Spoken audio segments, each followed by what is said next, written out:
Bonjour à tous, aujourd'hui je vais vous partager ce que je vois le plus souvent chez ceux qui veulent passer en direct et au forfait.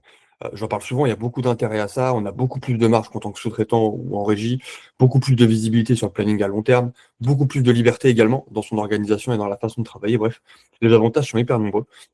Et pourtant, il y a beaucoup d'entrepreneurs en tuyauterie qui s'y cassent les dents. Donc je vais vous expliquer pourquoi aujourd'hui, regardez bien ça jusqu'au bout. Une des dernières raisons que je vais aborder là est clairement négligée et pourtant elle est primordiale. Juste avant qu'on démarre, n'hésite pas à t'abonner à la chaîne, à lâcher un petit like. Allez, c'est parti. C'est donc parti pour les 4 erreurs les plus courantes quand on cherche à prendre des marchés en direct et au forfait. La première erreur qu'on va aborder, c'est l'erreur souvent de gens qui sont plus en régie sur le long terme et qui ont jamais forcément, une grosse expérience en tout cas là-dessus. Ça va être de chercher des clients comme on cherche un boulot, comme on cherche un job. Généralement, ça va être en déposant des CV, des flyers, et cetera, sur des choses, qu'on a l'habitude de voir un peu conventionnelles. Ça va être de passer ses vendredis à taper aux portes, plus ou moins. OK. À taper aux portes, parfois même certains passent par l'intérim, hein. Donc voilà, ça va être toutes ces méthodes un peu, pour chercher du boulot, ça marche, mais pour chercher des clients, c'est autre chose. Hem, Parfois, ça va être aussi se reposer sur le réseau, c'est-à-dire attendre que le téléphone sonne. Bon, le réseau, c'est super, hein. Je vais mettre ça bouche à oreille, et cetera, et cetera. Le bouche à oreille, c'est génial quand ça tombe, mais c'est jamais quelque chose de fiable, sur lequel nous, on a la main, d'accord? Quand ça tombe, c'est une super bonne nouvelle, mais il faut jamais s'en contenter. Donc la première erreur, c'est de penser qu'on va chercher des clients de la même façon qu'on cherchait un job il y a 5, 10 ou 15 ans, d'accord? Donc ça, c'est la première à éviter. L'idée, c'est clairement que maintenant, en tant qu'entrepreneur, on va chercher des clients. Quand on cherche des clients, on cherche à résoudre un problème, d'accord? À montrer une compétence, à pouvoir prendre des affaires globales et donc on a une certaine démarche qui est bien «différente» entre guillemets, du côté CV tel qu'on peut le comprendre. Une fois qu'on a compris ça, en général, on va se buter sur, un deuxième. On va taper un deuxième mur, on va se buter sur un deuxième axe, qui est très courant aussi, c'est l'erreur numéro 2. C'est l'effet de mal comprendre le marché de la tuyauterie. Très souvent, quand j'aborde l'idée de passer en direct au forfait, j'entends tout de suite: «Quoi, passer en direct? C'est pas possible, je suis trop petit et cetera», ou «Je suis tout seul» ou «On est 10» et cetera. Ce schéma-là, il revient souvent parce que, le marché tel qu'on le connaît, bon, en tout cas, vous visualisez très souvent le marché, on visualise, pardon, très souvent le marché tel qu'on l'a connu. C'est-à-dire qu'il y a des grands donneurs d'ordre. Moi, je vais en citer 3 pour la forme, je sais pas, EDF, ExxonMobil, Air Liquide. Il y a des gros fabricants. Et en tant que salarié intérimaire, indépendant, voire petite PME, vous avez travaillé en sous-traitance pour ces gros fabricants. Et donc l'image que vous avez, c'est que prendre un marché en direct, c'est faire ça. OK? Et ça, effectivement, c'est juste pas possible. D'accord? Quand on est une petite PME, il faut aller chercher des volumes beaucoup plus gros, il faut avoir, enfin voilà, les reins beaucoup plus solides à tout un tas de niveaux pour pouvoir le faire et il y a pas d'enjeu pour vous. Et à côté de ça, c'est pas forcément non plus les marchés les plus rentables, donc même si c'était le cas, il y avait pas spécialement d'intérêt. L'idée, justement de connaître le marché, c'est de savoir que, en fait, le monde de la tuyauterie, il est beaucoup plus grand que cette partie-là, OK? Et en fait, des donneurs d'ordre, vous en avez plein d'autres, qui sont plus petits, que vous connaissez pas, d'accord? Qui peuvent être parfois des toutes petites usines, vraiment des tout petits trucs. Et eux, ils vont pas travailler avec les gros fabricants, puisque les gros fabricants n'en veulent pas et ils les écoutent pas. Par contre, vous avez tout à fait moyen d'aller ici. Et là, il y a plus d'intermédiaire avec vous. Et c'est ces marchés-là qu'il faut connaître. Alors, bien sûr, il faut savoir les identifier. Il y a besoin d'aller creuser un petit peu cette compréhension du marché, mais c'est un premier cas important. La seule petite exception qu'on peut avoir effectivement à la sous-traitance, c'est quand on va non pas travailler pour un fabricant, mais pour ce qu'on appelle un maître d'œuvre sur des ouvrages complets. Là, ça peut s'apparenter, presque à du direct, d'accord? Parce que la sous-traitance est vraiment gênante à partir du moment où vous travaillez pour quelqu'un qui a déjà en interne la compétence que vous avez. Et donc là, vous êtes un renfort ponctuel, un intérimaire plus, plus, et c'est là qu'on vous prend le plus de marge, d'accord? Si vous travaillez vraiment, l'idée, c'est vraiment d'aller chercher du forfait, soit pour des donneurs d'ordre plus petits, OK?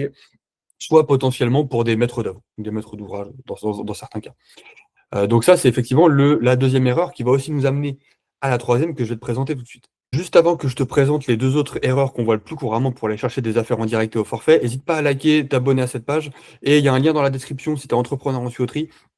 On peut faire le point tous les 2 pendant une demi heure sur ton activité, voir comment commercialement et en termes des niveaux de chiffrage, pardon, on pourrait améliorer ce que tu fais actuellement et voir ce qu'on pourrait aller chercher. Donc c'est complètement offert et le lien est dans la description. Allez, on y retourne. La troisième erreur qu'on voit très souvent aussi, c'est tout simplement de s'adresser aux mauvaises personnes. C'est très souvent, appelé sous un nom que vous avez peut-être déjà entendu. On appelle ça effectivement, le «barrage de la secrétaire», entre guillemets. C'est l'idée que vous pouvez, cibler une entreprise, qui soit dans votre cible, qui soit cohérente pour vous pour passer en direct, et au forfait.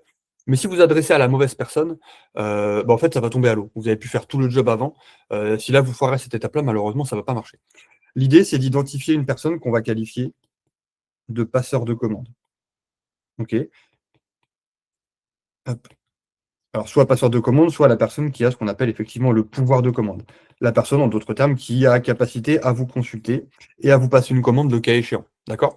Hem Cette erreur-là, elle passe souvent par des erreurs assez communes. Ça va être d'envoyer des emails à une adresse générique, de passer par le téléphone standard, de mal identifier justement quand on connaît mal le marché.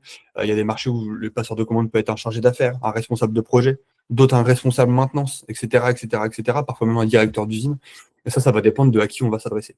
Donc c'est vraiment une des 3e erreurs. Vous pouvez avoir validé tous les autres points. Si malheureusement vous vous adressez aux mauvaises personnes, votre démarche et le fait d'aller chercher des affaires au forfait et en direct, elle n'aboutira forcément pas. D'accord? En supposant qu'on ait pu faire toutes ces étapes juste avant, on va encore se buter à une 4e étape qui est là, essentielle, d'accord? Et je vais le dire juste après, ça va être négliger les compétences en chiffrage. Supposons que qu'on puisse entre guillemets «bâtir» tout ce qu'on a fait avant, donc on a pu identifier avec des méthodes précises les bonnes entreprises à contacter, on les a contactées de la bonne manière par rapport à une bonne compréhension du marché. Hem, Par contre, si jamais vous avez ces compétences-là, mais que vous savez pas chiffrer, bah, c'est en gros comme si vous alliez à la pêche, mais vous en gros, le poisson, vous pouvez pas le remonter, il est trop lourd pour vous. Vous avez pas les compétences ou les reins assez solides pour le faire. Alors que vous avez la compétence technique derrière. C'est là le gros du problème. Pour l'avoir déjà vu ça, effectivement, ça pique parce que vous créez du contact, vous êtes consulté et en fait, vous pouvez pas répondre et vous reportez la réponse ou complètement vous déclinez la proposition de votre potentiel client. Ça, c'est dans le meilleur des cas. Dans le pire des cas, quand on n'a pas la compétence en chiffrage, j'en ai vu essayer de faire ça au doigt mouillé et perdre sur des affaires à 40 000-50 000 des montants aux alentours des 10 000 €. OK? Le forfait, ça ne s'invente pas. D'accord? Donc erreur effectivement qui est malheureusement trop courante, mais négliger ses compétences en chiffrage. J'utilise le terme compétence volontairement. Le chiffrage est une compétence qui s'acquiert. D'accord? C'est pas quelque chose d'inné qui demande 20 ans d'expérience forcément. Votre expérience technique, vous l'avez si vous regardez cette vidéo en général. Et vous avez juste besoin de cette compétence pour structurer la partie chiffrage, d'accord? C'est le plus important, OK. Le forfait, pardon, ça marche du tonnerre quand vous le maîtrisez. En plus, une fois que vous l'avez clé en main, c'est très simple, c'est ultra méthodique et on peut gagner vraiment, vraiment beaucoup plus qu'en régie. En moyenne, allez, minimum, 30 de plus, quoi, à quantité de travail équivalente, vraiment minimum. Mais malheureusement, effectivement, ça s'improvise pas et donc faut le travailler. Donc voilà, ça, c'est vraiment les 4 erreurs qu'on va retrouver le plus souvent. Tu t'es peut-être reconnu dans les erreurs que je viens de citer, peut-être même que tu as déjà fait certaines d'entre elles. Ou au contraire que tu voudrais justement ne pas avoir à passer par toutes ces étapes-là. Si tu es dans une de ces situations, je t'invite à cliquer sur le lien qui se trouve juste en description. Tu peux réserver un rendez-vous de 30 minutes avec moi durant lequel, bah, on va étudier un peu ta situation, on va parler de tout ça ensemble, et je te donnerai la stratégie que j'adopterai dans ta situation, pour justement aller chercher ces affaires en direct et au forfait. C'est bien sûr 100 offert, OK? Voilà, j'espère que cette vidéo t'a plu en tout cas. Encore une fois, n'hésite pas à liker, à partager et à t'abonner à la chaîne. Allez, à très vite.